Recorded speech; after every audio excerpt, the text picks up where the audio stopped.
Muy buenos días, tengan todos ustedes, hermanos y hermanas. Les saluda el Padre Rafael Chávez desde su parroquia Reina de Todos los Santos, desde la ciudad de Concord, California.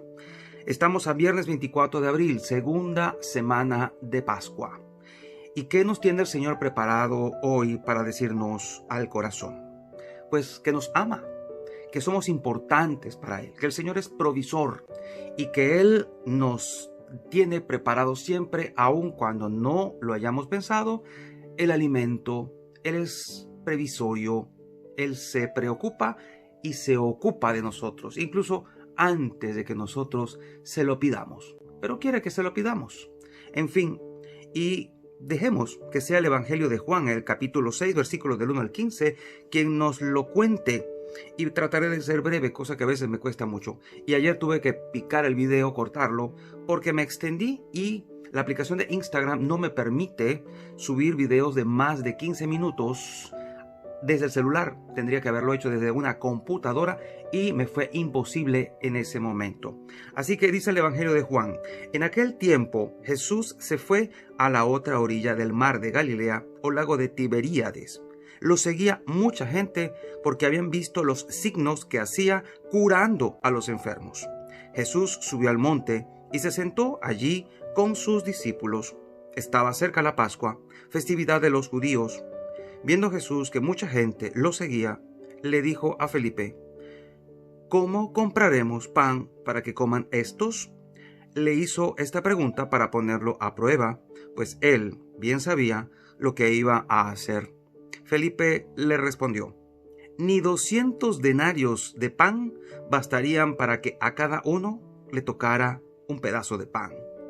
Otro de sus discípulos, Andrés, el hermano de Simón, Pedro, le dijo: aquí hay un muchacho que trae 5 panes de cebada y 2 pescados. ¿Pero qué es eso para tanta gente?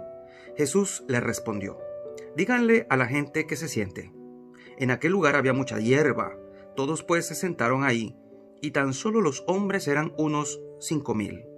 Enseguida tomó Jesús los panes, y después de dar gracias a Dios, se los fue repartiendo a los que se habían sentado a comer. Igualmente les fue dando de los pescados todo lo que quisieron. Después de que todos se saciaron, dijo a sus discípulos: recojan los pescados sobrantes para que no se desperdicien. Los recogieron y con los pedazos que sobraron de los 5 panes llenaron 12 canastos. Entonces la gente, al ver el signo que Jesús había hecho, decía: este es en verdad el profeta que habría de venir al mundo. Pero Jesús, sabiendo que iban a llevárselo para proclamarlo rey, se retiró de nuevo a la montaña él solo. Palabra del Señor, gloria a ti, Señor Jesús. Hermanos, cada vez que me meto en este texto, no dejo de asombrarme lo maravilloso que es Jesús con nosotros. Hay tantos detalles que explotar en este texto, hay tanta tela que cortar. En primer lugar, Jesús ve la situación de la multitud. Él ve cómo todos están allí para Él, para oírle, para aprender y para ser curados. Y Jesús ve la situación, tienen hambre, y Él no los va a mandar a sus casas así, con el estómago vacío. Y Él ya sabía lo que iba a hacer, pero quiere ponernos a pensar a cada uno. Aunque Jesús es el que obra el milagro, Él quiere contar con nuestra solidaridad. Palabra clave en este episodio: solidaridad.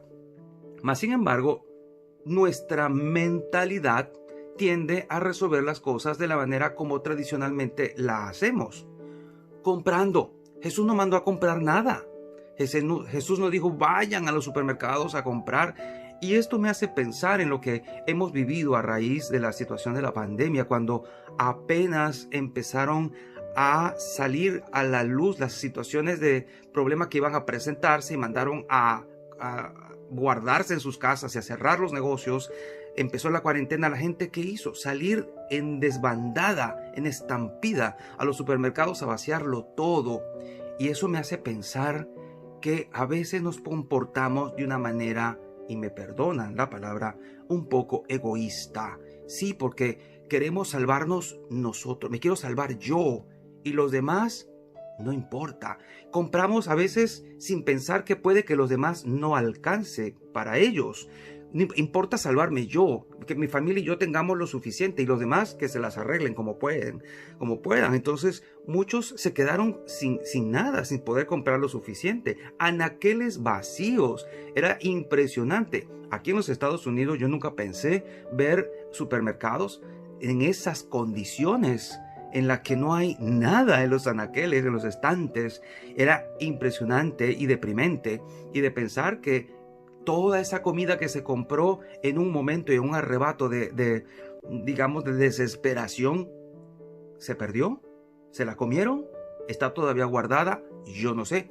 Pero qué tan egoístas o qué tan solidarios somos cuando se presenta la ocasión. Aquí es sálvese quien pueda. Y esto tenemos que llevarlo a pensar, a meditar cómo reaccionamos ante este tipo de circunstancias. Instinto de supervivencia, tal vez, pero nosotros no somos instintivos, somos racionales y tenemos que poner siempre la cabeza en lo que estamos haciendo. Jesús pone a pensar a sus discípulos y lo que les dice este apóstol Felipe: ni 200 denarios de pan bastarían para que a cada uno le tocara un pedazo. Se dan cuenta que la solución no es comprar porque no hay suficiente. La solución es solidaridad. Y aunque parezca poco lo que podemos aportar, hay que aportarlo. Cada uno puede decir, yo puedo aportar esto, aquello, lo otro, y puede que parezca insignificante, pero si cada quien aporta lo que puede, la solución será grande. Hay un gran dicho que se maneja en la iglesia, que es el siguiente: confía en Dios como si todo dependiera de Él y haz lo que puedas como si todo dependiera de ti. Entonces esas son las dos cosas en simultáneo: la confianza en la providencia y el trabajo de tu parte. Ambas están trabajando juntos. Es como aquella famosa oración de San Benito: ora et labora, ora y trabaja, acción y fe. Es importante pensar de esta manera. Entonces le presentan a este muchacho sin nombre. ¿Quién será este joven? Puede ser tú, puedo ser yo, que tenía poco que ofrecer, pero dio la solución. En su solidaridad estaba la solución del problema, y aunque parecía poco, en las manos de Jesús todo se multiplica, todo se hizo grande y alcanzó para todos. Es impresionante y tiene mucho que ver el detalle. Jesús manda a todos a sentar. A Jesús le gusta la calma, el orden, no el desespero, la desesperación, el tumulto. Siéntense todos y a cada uno. Fíjense este detalle cuando dice prácticamente que se los fue repartiendo a los que se habían sentado a comer. Quiere decir que aquel que espera en el Señor recibe su provisión. Aquel que obedece al Señor recibe su provisión. No desesperemos. Si estamos confiando en el Señor y haciendo lo que nos toca, si nos sentamos a comer en paz, en calma, sin ansiedad, vamos a recibir nuestra parte. Lo otro interesante aquí es que el Señor manda recoger lo sobrante, insólito. Él no deja que dejen el reguero, todo allí, lo que sobró, no importa. No.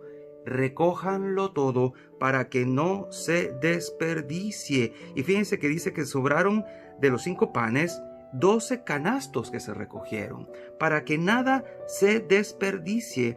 Eso es importante que lo tomemos en consideración ahora. Y no puedo evitar pensar en este momento en algo que me ha estado dando vueltas en la cabeza todos estos días, y es en la Sagrada Comunión. Sí, en la Sagrada Comunión. Y por lo siguiente, muchas personas me han preguntado: Padre, ¿por qué no nos dan la comunión? Aunque sea en la puerta de la iglesia, nos acercamos y nos dan la comunión de uno por uno. No necesitamos entrar. O nos vamos en el carro y bajamos la ventanilla y nos la dan.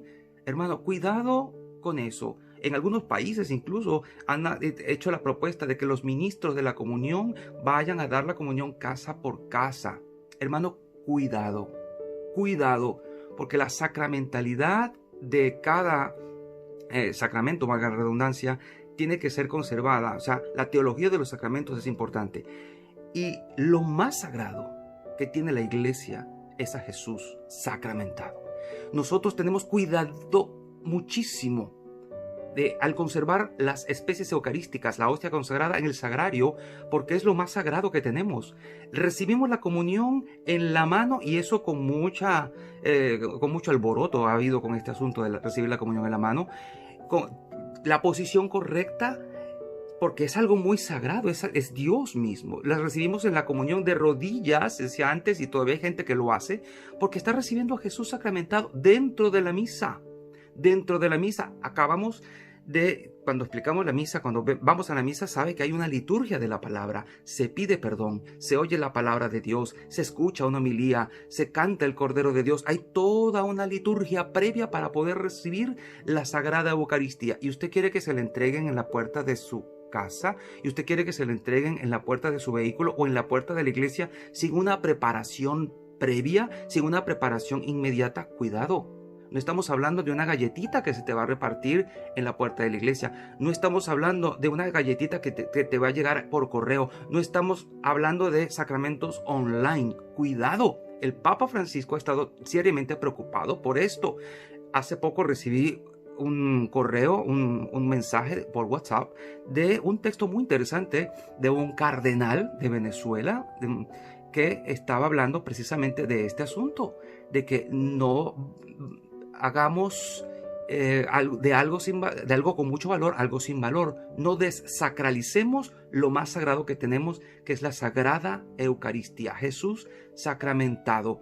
Tengamos el cuidado de no banalizar la comunión.